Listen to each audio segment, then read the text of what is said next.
kung naalala ko noong huli tayong nag-interview, sabi ko sa iyo na galing ako doon sa tatlong bayan na naikutan ko na lubog yung mga palayan, di ba? Mm. Lubog ang mga palayan, yung mga bagong tanim at yung mga matagal nang nakatanim, yung mga areas dito sa gawin ng Saragosa, Aliaga, Quezon at Gimba, apat na bayan. Napansin talaga natin na bakit sobrang nababaha.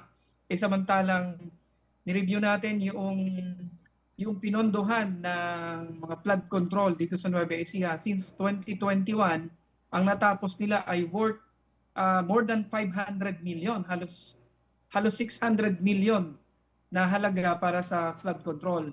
Ngayon, yung 2022 hanggang ngayon, 2025, ay mahigit 600 million din yung flood control programs na natapos sa buong Nueva Ecija. Papuntang ano yun papuntang Pampanga kasi yung mga ginagawang flood control na yun mula doon sa mga paanan ng kabundukan natin hanggang papuntang Pampanga at tinamaan din dito sa area ng Gimba, Nueva Ecija.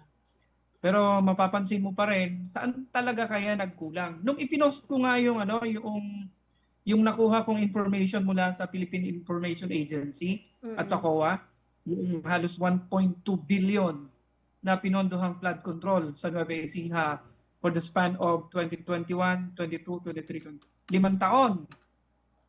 Ano? Magtataka ka na nagre-respond, nagko-comment yung mga kababayan nating magsasaka dito sa Nueva Ecija at pinipinpoint nila na itong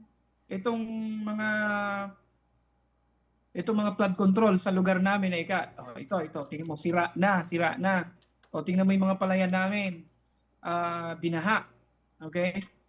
So, hindi mo malaman kung nasilip ba talaga nila yung tamang elevation noong pagkakagawa ng flood control. In fairness din, may mga area din, kagaya dito sa may eastern part ng Nueva Ecija, western part ng Gimba, Nueva Ecija, na talagang yung dating mga areas na binabaha, like dito sa may barangay Santa Lucia, papuntang Pasong Inchik hanggang Kalem, hanggang Macamias na mga barangay sa Gimba, ay naibsan yung mga pagbaha. Kaya lang, yung mga farmlands ay patuloy pa rin binabaha. Mm. Although yung yung mismong mga ilog ay hindi naman tumataas. Kaya lang magtataka ka, bakit yung mga palayan lubog? So, ano nangyari? Dapat talaga bumababa. Pag tumaas yung tubig sa palayan, bumababa dapat yan papunta dun sa mga ilog na nilagyan ng ah, flood control program. Mm. Okey. Pero